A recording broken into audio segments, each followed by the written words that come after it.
Olá, alunos EBEG, sou Pedro Coelho, defensor público federal, e estamos aqui nesse nosso novo encontro no estudo da criminologia.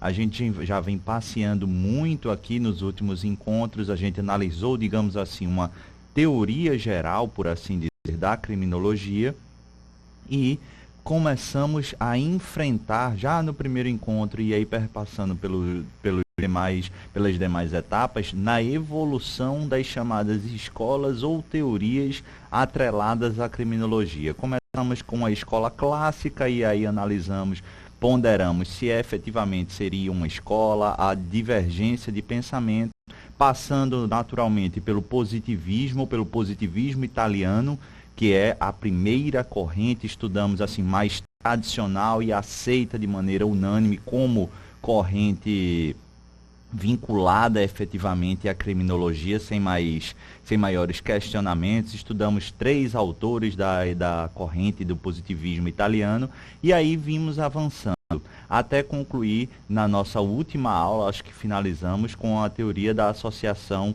diferencial e analisamos as cifras obscuras da criminalidade, as cifras ocultas, e aí, salvo melhor juízo, concluí abordando curiosamente algumas nomenclaturas. Trabalhamos cifras verdes, cifras amarelas, cifra rosa e ao fim e ao cabo as cifras negras, que eu retornarei em breve quando estudarmos a criminologia crítica, importante seara que a gente vai findar no nosso balanço do estudo das teorias. Na aula de hoje, antes mesmo do estudo da mencionada criminologia crítica, que vai ser a última escola, eu preciso enfrentar com vocês também uma teoria muito específica, muito representativa para fins da criminologia, digamos assim, mais moderna e, sobretudo, de extrema relevância e importância para a prova de vocês, para a preparação de vocês, porque é, sem dúvida alguma, uma das mais frequentemente teorias lembradas pelo seu examinador. Muito provavelmente, vocês já devem ter tomado conhecimento, se não com riqueza de detalhes, vocês já devem ter ouvido falar na teoria do Labeling Approach. Se vocês não ouviram, pelo menos, falar com esse nome, talvez teoria da rotulação, ou o seu nome mais famoso ou mais conhecido e frequente nas obras nacionais, nas obras brasileiras, é a teoria do etiquetamento. A teoria do etiquetamento, meus caros, ela se envolve numa nova roupagem, numa nova fase da criminologia. Chama-se fase da reação social. E esse nome é extremamente importante porque ele vai denotar alguns aspectos muito relevantes para a gente.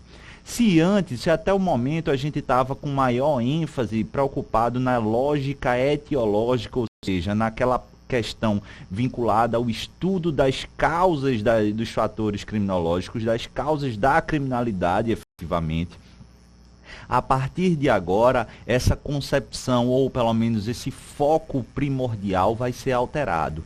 Agora a gente não vai se preocupar tanto com a questão etiológica, a questão relação causa e efeito, como era nas searas individuais, as causas calcadas na individualidade, o problema, a patologia, digamos assim, criminológica, estava incutida no ser, no cidadão, como era muito frequentemente lá no positivismo italiano. De outra sorte, também não vamos nos preocupar efetivamente em encontrar a causa da criminalidade fora do cidadão, mas localizada no bojo da sociedade. Não é algo doença, não é uma doença, não é um problema. E é como os estudiosos falam, a patologia não se encontra instaurada dentro do cidadão, tampouco dentro da sociedade. O crime é algo, um fato social, é algo comum, algo necessário até, como a gente já viu desde a influência do Emile Durkheim. É algo que está incutido. Mas, Pedro, de onde é que surge a criminalidade? E aí é aqui a teoria do Labeling Approach, teoria do etiquetamento ou teoria da rotulação população ganha relevo ao tentar perceber ou dar valor à criminalidade a partir da reação social, a reação das demais pessoas e do Estado. Qual é a reação das demais pessoas em relação a determinado procedimento de criminalização e por que essa reação ela é determinante para fins de formação ou caracterização da criminalidade. Isso vai ficar um pouco mais evidente, um pouco mais esclarecido daqui a pouquinho, quando eu for materialmente ou para o material de vocês de maneira didática para a evolução da criminalização primária e da criminalização secundária. Daqui a pouco a gente vai aí para essa estruturação do procedimento criminológico, por assim dizer, dentro da teoria do etiquetamento ou do labeling approach.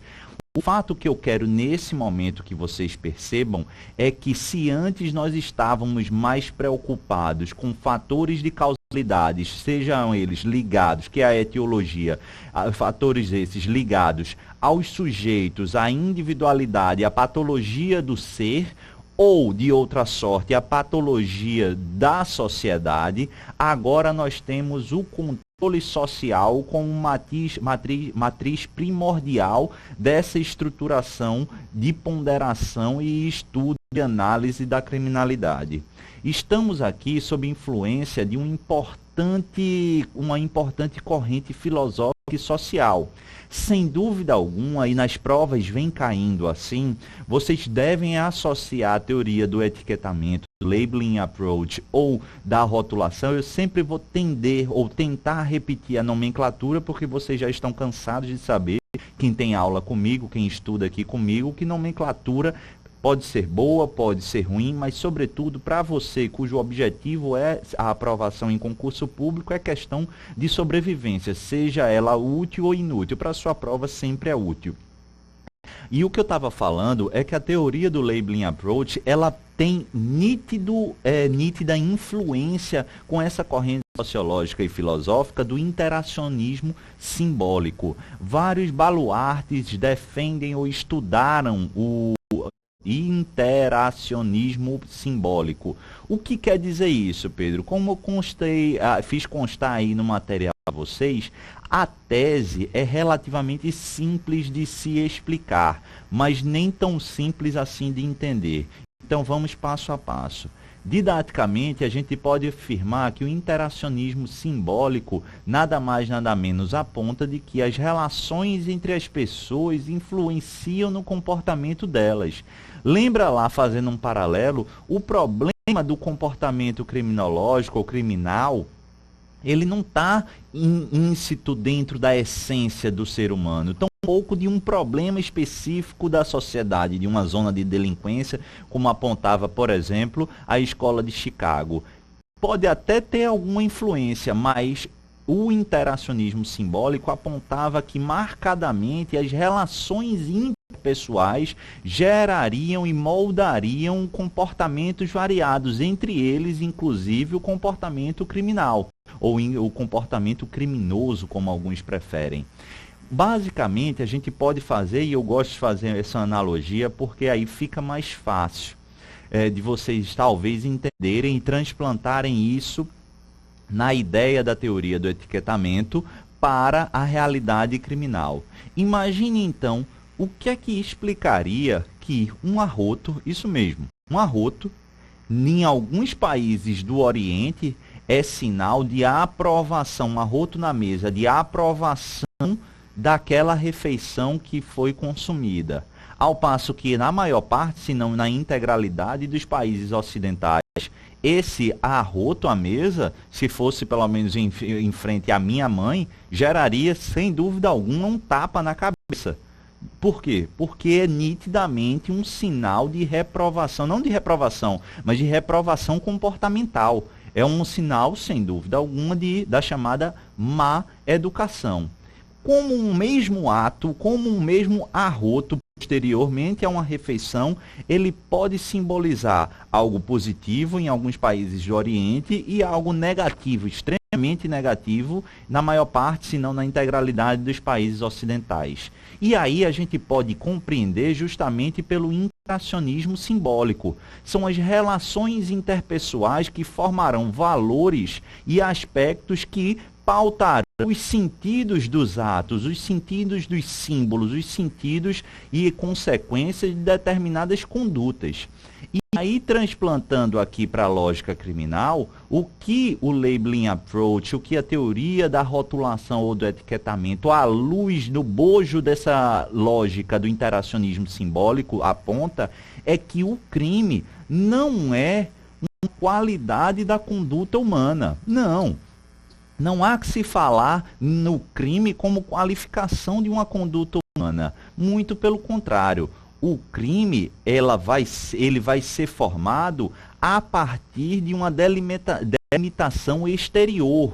É um processo que delimita a concepção de crime. E esse processo que delimita a concepção, o alcance, a aplicabilidade e as consequências daquilo que se reputará como crime é produto justamente dessa interação interpessoal do comportamento das pessoas, que influenciam no comportamento e influenciarão na análise, na delimitação externa das consequências desse comportamento.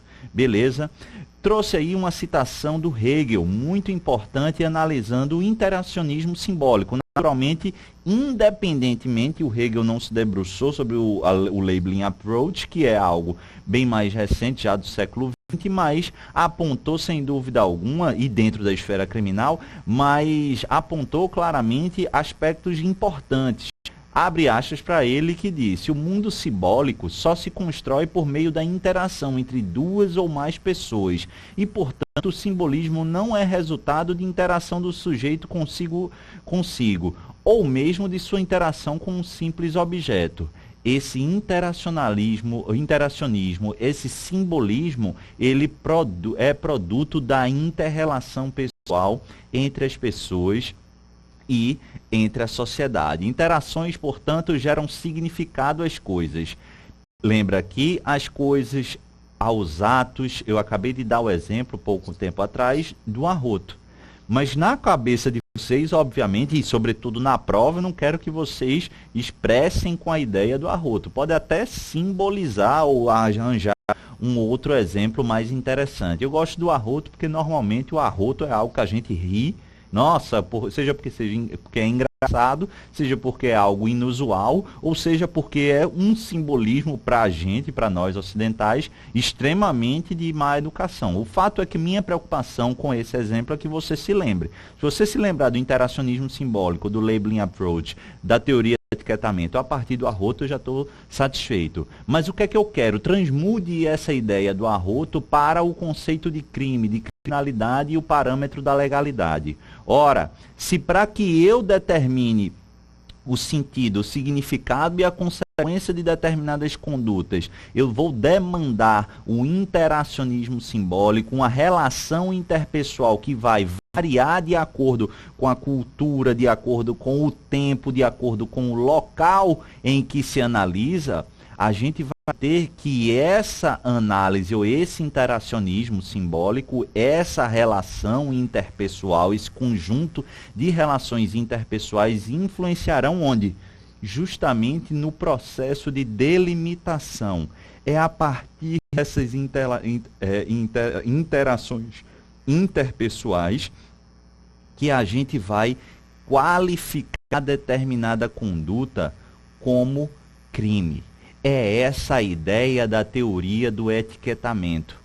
A partir do parâmetro da legalidade, que é um princípio constitucional tipicamente associado aos Estados democráticos de direito, com aplicação mais do que ampla e mais do que abrangente na seara criminal de maneira correta, o que eu quero que vocês entendam é que são as relações interpessoais de uma sociedade que influenciarão na concepção do que é crime.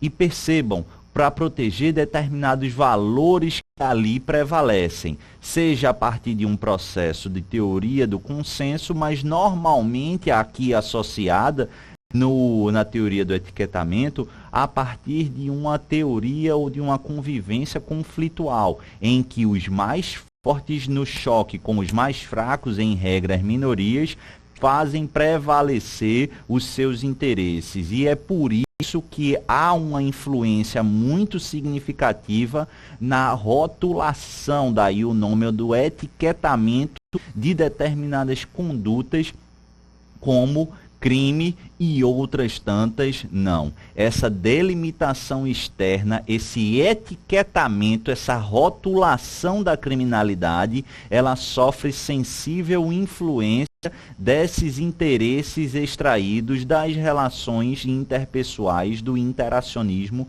simbólico. Beleza, pessoal? Mas avança comigo ainda dentro da teoria da rotulação, da teoria do etiquetamento. Ora, se você, Pedro, disse que a criminalidade não é uma qualidade da conduta humana, e efetivamente, agora há pouco falei isso, o que seria a criminalidade à luz dessa lógica que você falou do interacionismo simbólico? Percebam, meus caros, que se não é uma qualidade íncita à conduta humana, a criminalidade, já que nós vimos que há um conjunto de influências que geram a delimitação externa, que juridicamente a gente pode imaginar a partir ou à luz do princípio da legalidade, a criminalidade, para a teoria do etiquetamento, ela seria formatada a partir do chamado processo de estigmatização.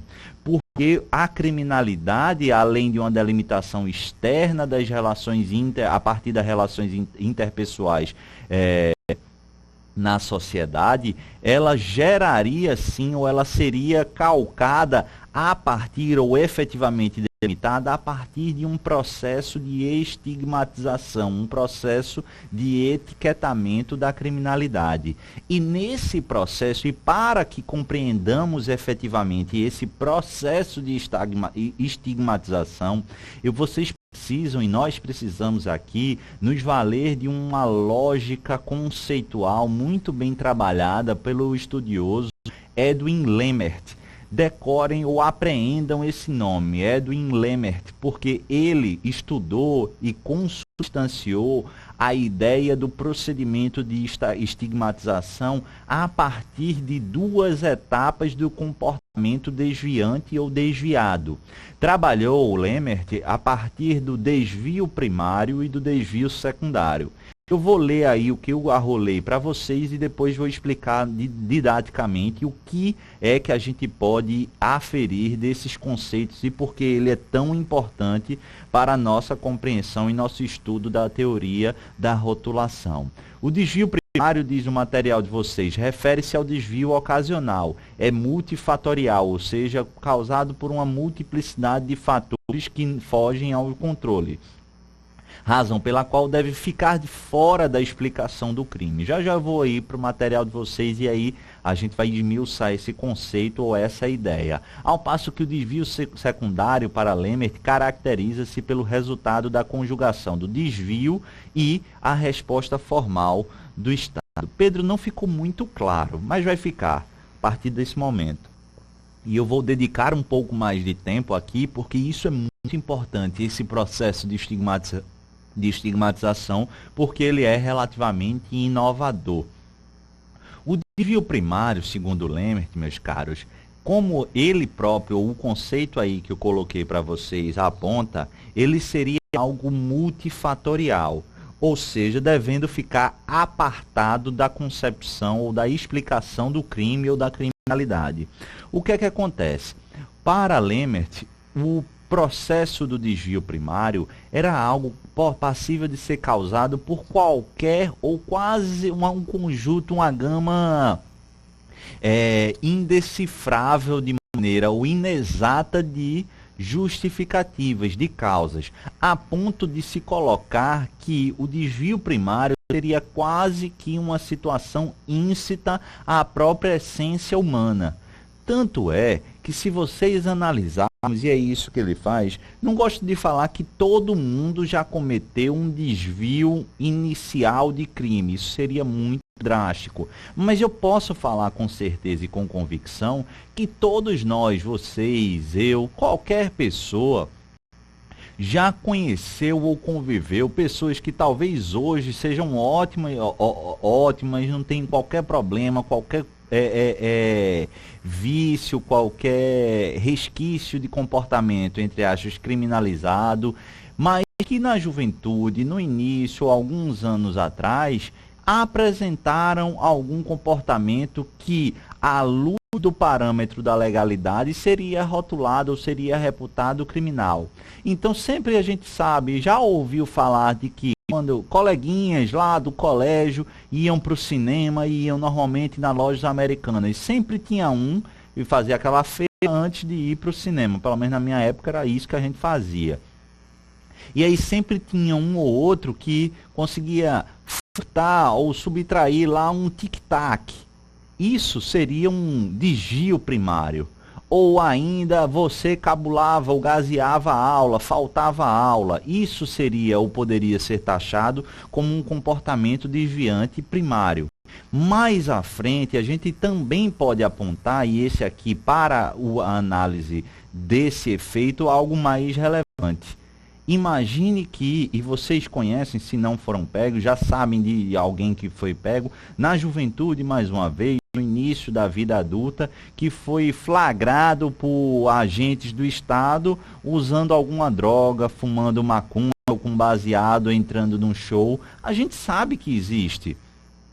E a gente sabe que existe esses flagrantes, para me valer do exemplo do baseado no bolso na entrada de um show, por um jovem de classe média, de classe alta, a reação dos agentes estatais e até a repugnância social ou hipocrisia social repugnante de reprovação daquele comportamento é um com esse menino de classe média alta e outro totalmente diferente daquele rapaz do subúrbio, daquele jovem do subúrbio que é flagrado com essa mesma maconha. A gente sabe, vocês sabem tão bem quanto eu, que esse aqui dificilmente toma uma surra da polícia militar, ao passo que esse, em regra, é surrado, é humilhado e muitas vezes colocado em ambientes totalmente equivocados e que só contribuem para a péssima formação dele. E é aqui que entra a lógica do desvio secundário. O desvio primário, para a teoria da rotulação, ele é considerado algo normal, algo não ou algo praticamente sem importância para fatores da criminalidade.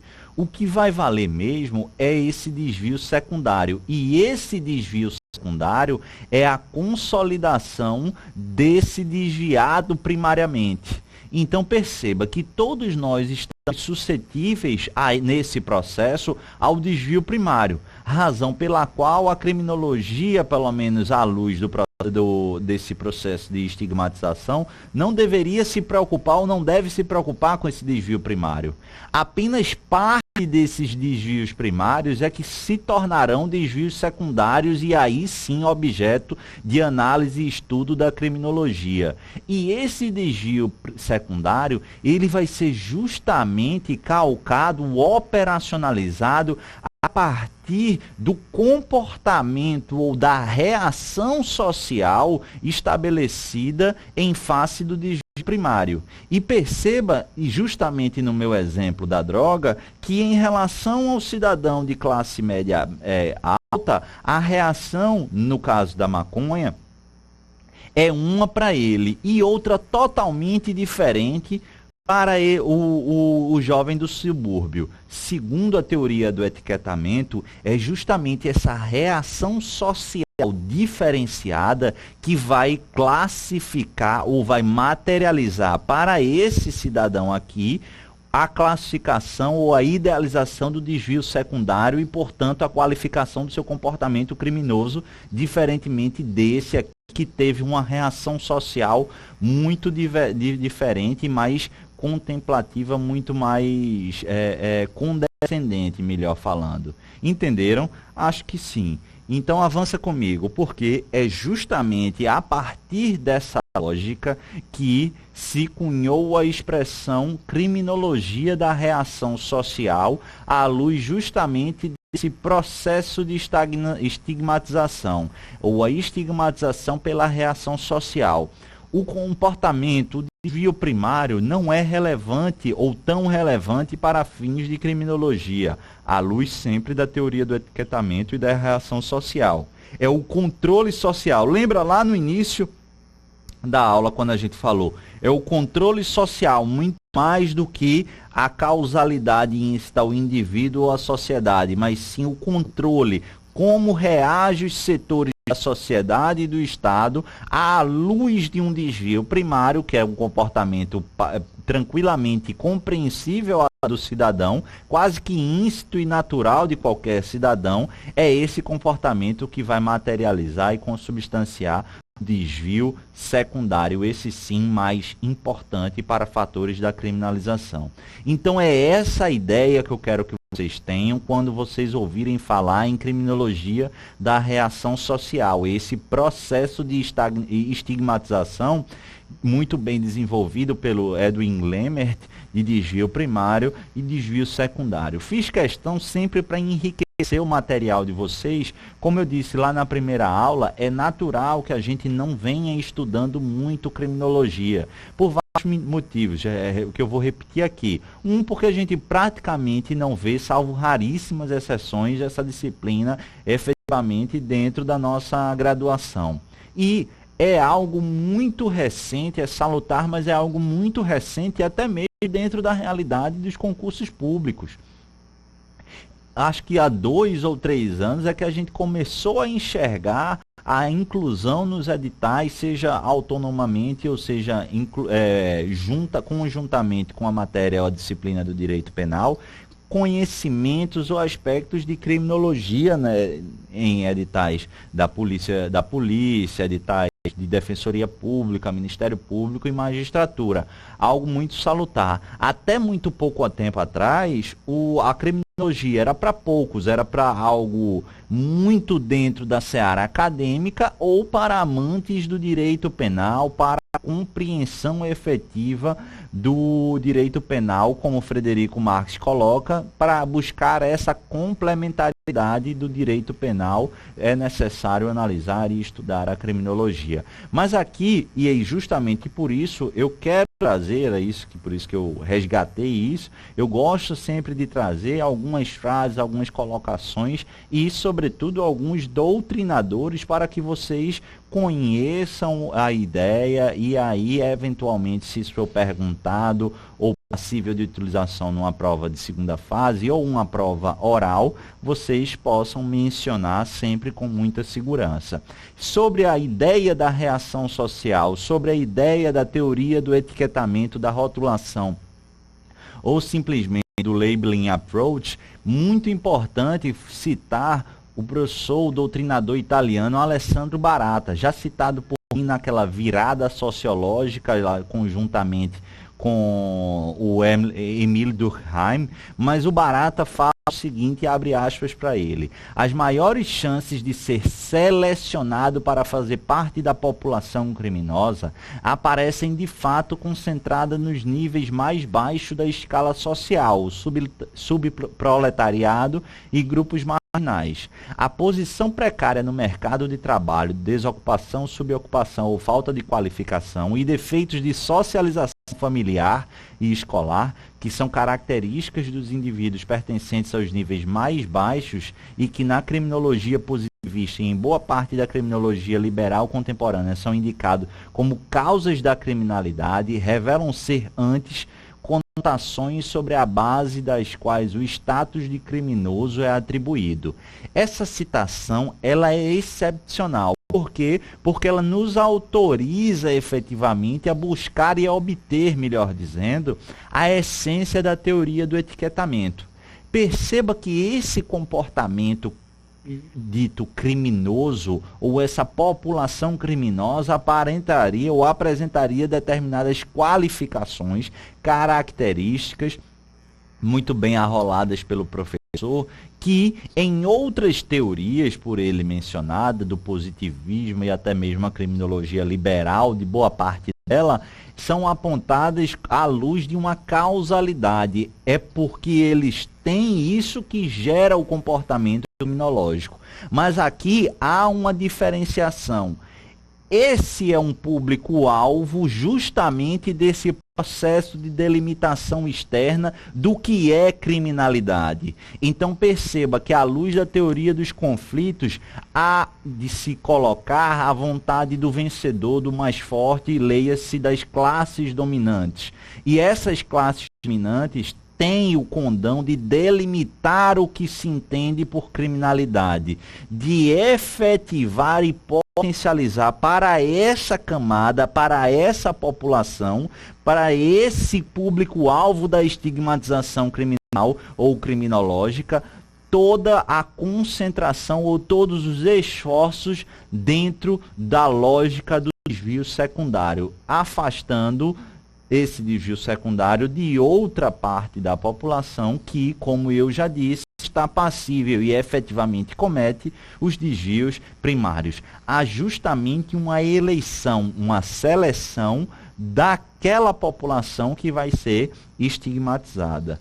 Acho que a gente trabalhou bastante bem a ideia da teoria do labeling approach, mas eu ainda quero falar dentro desse cenário, até para a gente fazer um gancho com a criminologia crítica, de que vocês entendam uma diferença de perspectiva. Não sei se ficou claro, mas agora vai ficar. Percebam que o etiquetamento, labeling approach ou rotulação, como eu disse, ela tem sua base filosófica extraída do interacionismo simbólico. Isso aí a gente já venceu. Diferentemente da criminologia crítica. Como assim, Pedro? A criminologia crítica, ela não se preocupa com as relações interpessoais, não é uma ideia de reação social, não. Na verdade, é uma ideia sim de reação social e se preocupa com um conjunto de reações. Só que quando a gente falou do interacionismo simbólico à luz do etiquetamento, percebam que se trata de uma perspectiva microsociológica. O que você quer dizer com isso, Pedro? É que essas interrelações pessoais relevantes para a teoria do etiquetamento, elas são calcadas em processos menores, mais próximos do contexto da realidade individual. É dizer, portanto, e isso ficou bem claro naquela citação que eu acabei de ler do Barata, do Alessandro Barata. Preocupa-se o etiquetamento com as relações interpessoais em escala micro, daí a microsociologia ou perspectiva microsociológica. O que você quer dizer com isso, Pedro? É a relação entre o agente vizinhos, seus familiares, seu ciclo de convivência, ou convivência no bairro ou na comunidade, escolas, ciclos menores, relações menores. E justamente a partir daí é que houve uma série de críticas que culminou na formatação do que hoje a gente entende criminologia crítica, com uma perspectiva macrosociológica. Havia uma série de críticas concretas à teoria do etiquetamento, algumas das quais a gente pode apontar aqui. Em primeiro lugar, uma crítica muito severa é que a teoria do etiquetamento basicamente não se importava, não dava qualquer valor ao chamado desvio primário. Somente se concentrava o desvio secundário. Vocês vão de convir que a gente acabou de falar que era praticamente considerado algo normal o desvio primário, quase que íncito à conduta ou à essência do ser humano. E aí, ao banalizar esse desvio primário, a teoria do etiquetamento sofreu muitas críticas com essa concepção, em razão dessa concepção. Mas para a formação da criminologia crítica, a ideia que se contrapôs aqui foi fundamentalmente a matiz macrosociológica, a matiz macrosociológica. Por quê? Porque a ideia aqui da criminologia crítica, em contraposição ao etiquetamento, é que aquela teoria do etiquetamento desconsiderava importantes aspectos e valores que gerariam aquela rotulação como criminalizante. Como assim, Pedro? Para a criminologia crítica, relações macro eram fatores criminológicos ou criminógenos mais relevantes. A gente precisava ter aqui um comportamento, segundo os doutrinadores que formaram essa ideia da criminologia crítica, um viés, uma perspectiva muito mais preocupada nas relações econômicas, nas macro-relações sociais, na exploração ou na divisão dos meios de produção, aspectos vinculados ao relacionamento macroeconômico entre potências, países, estados e a distribuição federativa, enfim, vários valores. Mas, além dessas perspectivas que vão influenciar para a criminologia crítica nesse chamado procedimento do desvio secundário, no procedimento de estigmatização, a criminologia crítica, ela se pautou basicamente ou muito fortemente a partir de uma verdadeira militância. O que é que acontece? A criminologia crítica acusa ou acusava muito a teoria dos estudiosos ou defensores do etiquetamento de serem muito pacíficos, de não assumirem lado, de não se posicionarem politicamente. É até algo bastante polêmico, porque defende efetivamente quem é da criminologia crítica a assunção de um papel e de um lado político que se coloca contrariamente a esses aspectos de macrosociológicos. Por quê? Porque esses fatores macrosociológicos, eles são fatores criminógenos. E se você quer buscar a explicação e refuta algumas questões vinculadas a esse aspecto criminológico, o criminoso, você precisa enfrentar, questionar e se colocar contrariamente a essa lógica macrosociológica. De maneira mais objetiva, para irmos didaticamente no material de vocês, os desvios secundários associados para a criminologia crítica não estariam pautados fundamentalmente nas relações interpessoais no perspectiva microsociológica, naquela raiz ou naquele círculo restrito de convivência dos cidadãos, mas sim estariam associados à estruturação do tecido social. Perceba que é algo muito mais amplo. A exploração dos meios de produção, a concentração do capital, aspectos ligados à distribuição de renda, de macroeconomia, que culminaria naturalmente na seletividade do sistema de justiça criminal. É essa a perspectiva que a gente enxerga a partir da criminologia crítica, rompendo com aquele círculo mais restrito de influência de relações interpessoais. Mas o que eu quero, além dessas perspectiva macrosociológica, que vocês entendam, é que houve um posicionamento crítico efetivamente direcionado à teoria do etiquetamento, porque aquela teoria, os defensores dela não se posicionavam efetivamente, politicamente, contra as mazelas que geravam aquele cenário de criminalidade. É daí que se origina a lógica da criminologia crítica. Não é 100% correto, mas até pela bagagem doutrinária e que justifica, dá para associar essa perspectiva aí da segunda metade, sobretudo do século XX até os dias de hoje,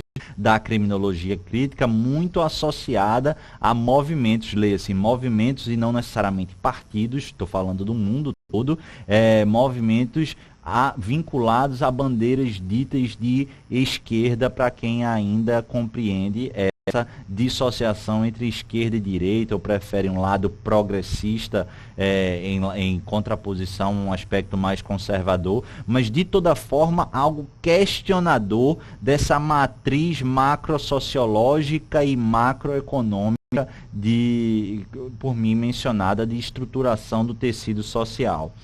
Estamos aqui, e é aqui que é importante, de novo resgatar a ideia das cifras negras. Lembra lá quando a gente estava estudando a teoria da associação diferencial, que a gente abordou na última aula, inclusive, a questão das cifras obscuras da criminalidade, que eu disse, eu vou voltar a retomar ao tema.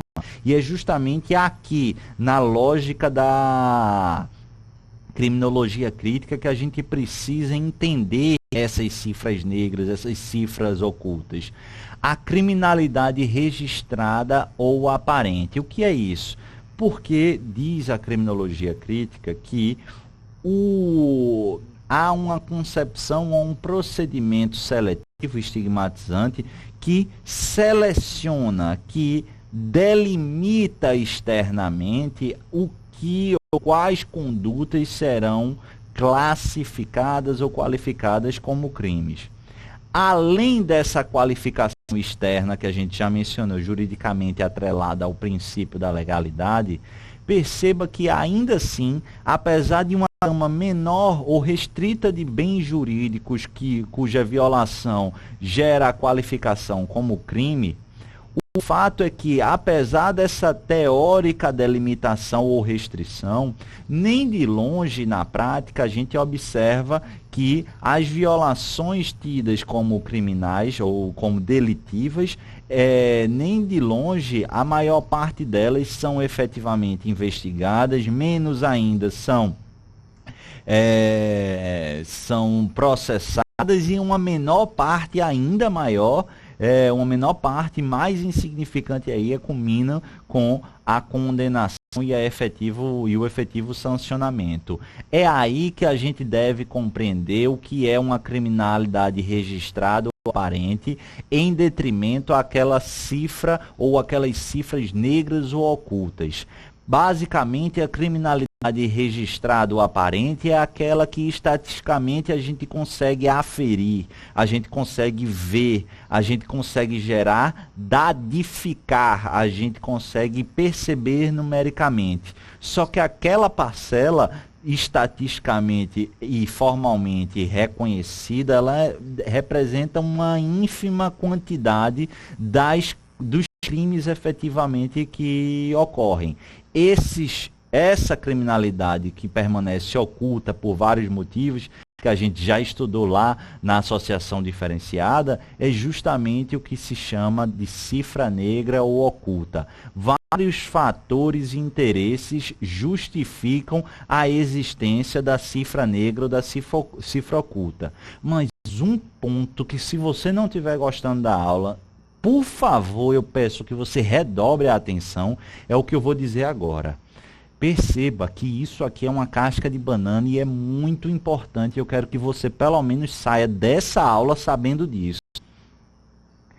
As cifras negras ou as cifras ocultas, em detrimento a essa criminalidade registrada ou aparente, da mesma forma como a seletividade do sistema, não são algo estranhos ao sistema existente, ou melhor dizendo, não representam uma patologia sistêmica da linha de justiça. Pedro, não estou entendendo. É isso mesmo. Se você se deparar numa assertiva na sua prova, apontando que a cifra negra ou a cifra oculta, e aí fazendo a diferenciação da criminalidade com a criminalidade registrada, tem nítida influência, tem nítida conexão com a criminologia crítica, está correto, com a seletividade está correto. Mas se fizerem uma associação colocando isso como uma patologia do sistema à luz da criminologia crítica, isso está errado. Como assim, Pedro? Não estou entendendo. Calma que eu vou explicar.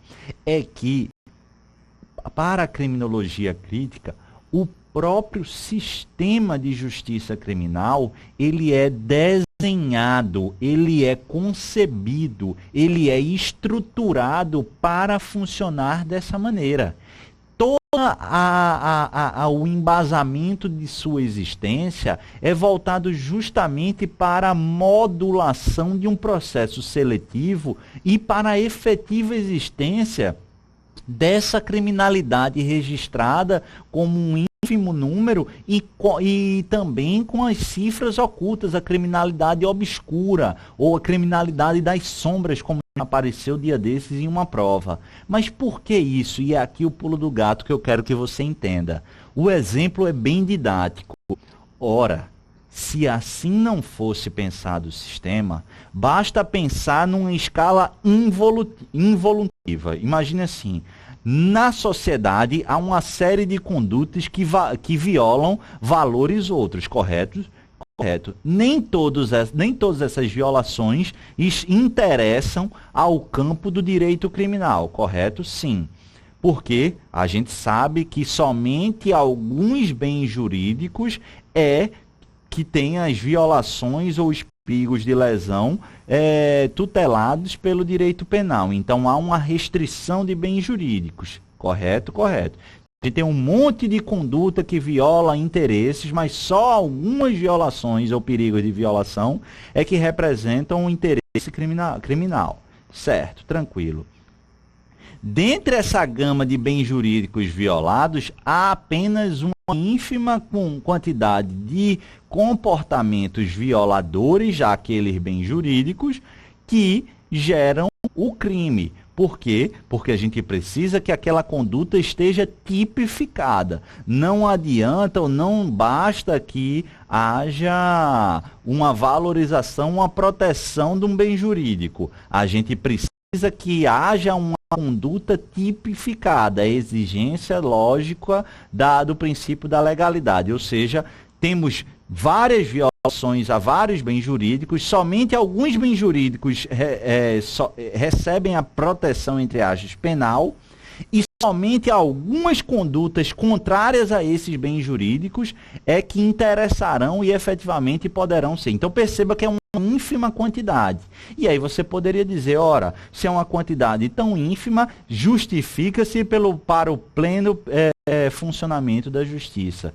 E é aqui que está o pulo do gato. Mesmo com toda essa restrição, perceba que o sistema ele é desenhado e ele é concebido para não funcionar. Ora, a gente não precisa ir muito longe, a gente sabe que todo sistema de justiça, em quase qualquer lugar do mundo, justiça criminal, ele está assoberbado, mesmo com essa, entre aspas, ínfima quantidade de comportamentos criminalizados. É justamente essa ideia. Por quê? Porque a ideia de assoberbar todo o sistema de justiça, desde o plano investigatório, ao plano acusatório, plano defensivo ou defensório, ao aspecto julgador das cortes e da estruturação judicante.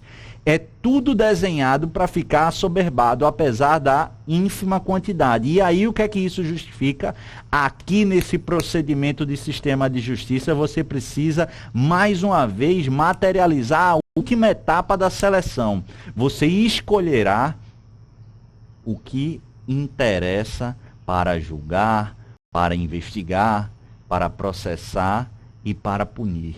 É essa a ideia. E tudo isso, à luz da criminologia crítica, é formatado no plano da criminalização primária e criminalização secundária. A gente vai concluir justamente a aula, eu vou fechar a criminologia crítica, mas fazendo essa compreensão e essa explicação da criminalização primária, que eu acho que vocês já estão entendendo, e culminando na criminalização secundária para a criminologia crítica, que diferencia um pouco, e eu quero aqui que você preste atenção da questão do desvio primário e do desvio secundário. Aqui o plano é mais macrosociológico, é mais amplo, certo? Substituição da ideia de crime por processo de criminalização. Não há simplesmente um crime. Para a criminologia crítica, o agente é submetido a um processo de criminalização.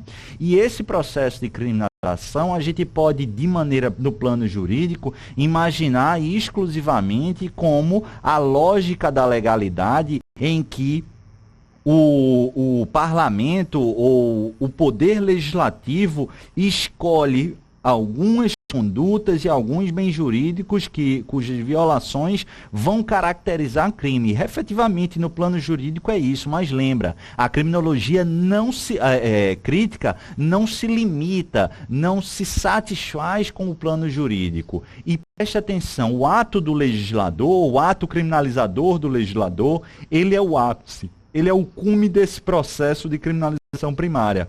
Porque antes disso há um processo social e cultural, há uma política legislativa formatada à luz desse processo social e cultural que culminará com a escolha dos representantes, normalmente, sobretudo nas democracias indiretas, como a nossa, a escolha dos representantes no parlamento. Nesse parlamento vai formatar e vai sustentar uma política legislativa que culminará, sim, na tipificação de condutas. Aqui um exemplo muito claro e muito objetivo, eu não estou fazendo juízo de valor, eu quero que você entenda, independentemente de posicionamento político. O que eu quero dizer é que se vocês observarem nos conceitos tradicionais, a gente vai observar, e de novo, não estou fazendo juízo de valor, eu quero que você entenda só. E só falo isso para não ficar repetindo, recebendo mensagem ou pergunta, falando de política e tal. Minha ideia não é catequizar absolutamente ninguém, não estou aqui para isso, mas é explicar, tá ok? Então, é fato que a gente ouve dizer, e nos valores tradicionais, o parlamento brasileiro é extremamente conservador. Não, de novo, não estou dizendo se isso é bom ou ruim. Mas o fato é que então, valores como questões vinculadas à criminalização das drogas, à criminalização do aborto, tudo isso é desenho ou reflexo de um cenário de escolha de um parlamento conservador que vai formatar uma política legislativa para uma série de planos, inclusive o plano criminal e a tipificação de condutas. Por isso que é muito difícil a gente imaginar que o parlamento brasileiro, a curto ou médio prazo, vá adotar uma posição de maior flexibilidade. Não sei se isso é impossível, mas é difícil imaginar na questão das drogas, na questão do aborto, enfim, da questão da eutanásia. Por isso que, e eu não estou dizendo que isso é correto, a gente tende aqui a valorizar e a observar cada vez mais um papel de ativismo judicial do Supremo como instituição contramajoritária.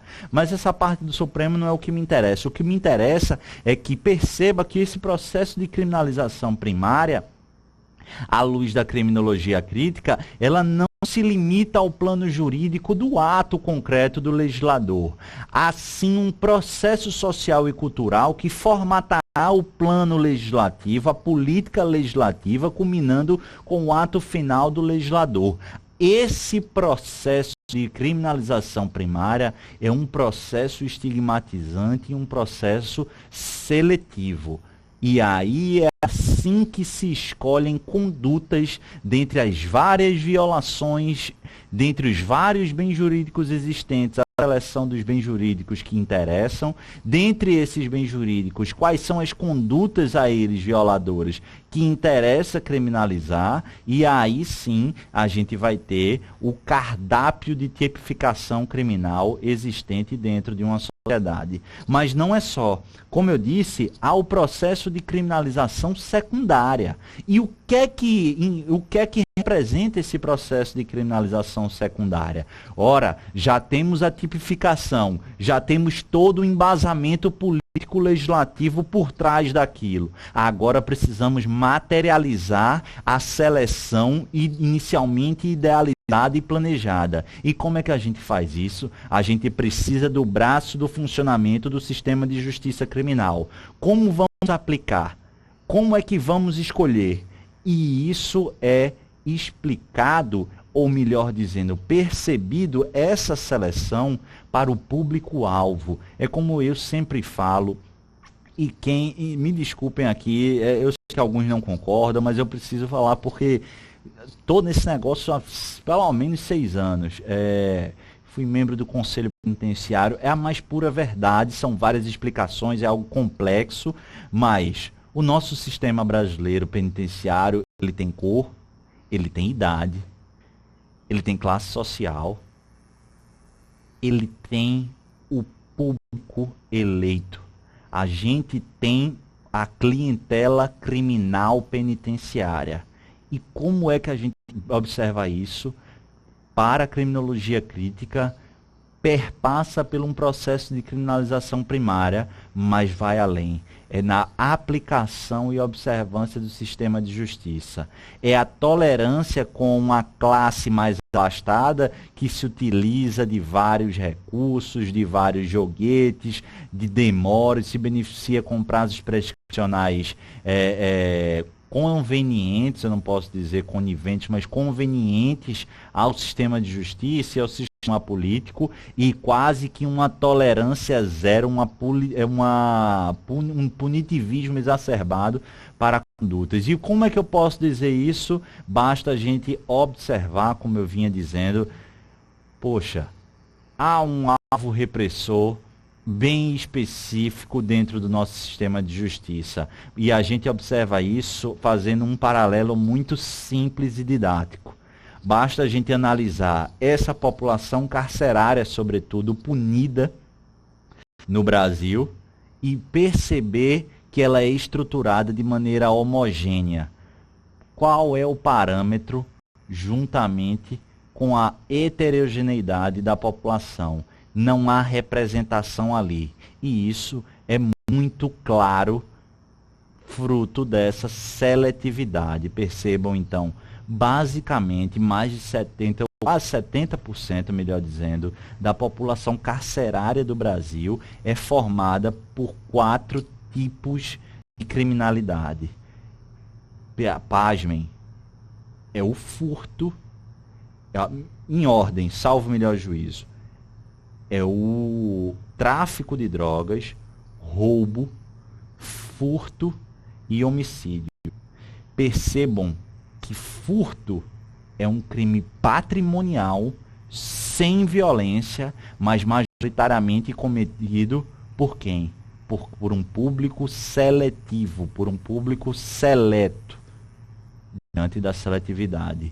E outra, o tráfico de drogas, mais de 60% desses presos por tráfico de drogas são as chamadas mulas, que lá nas aulas de direito ou de lei de drogas a gente estuda de maneira exaustiva quem são essas mulas, mas a gente sabe que a atuação delas é facilmente substituível. Mas por que interessa? Porque você incha, você mantém de maneira muito ocupada, convenientemente ocupada, na lógica do sistema, que essa seletividade e as cifras ocultas fazem parte desse sistema. Enquanto eles se ocupam com isso, como eu gosto de falar, como o aparato está enxugando gelo, não há como dar conta de outras condutas que adentram lá na cifra negra ou na cifra obscura. Beleza, pessoal? Acho que na aula de hoje foi muito intensa.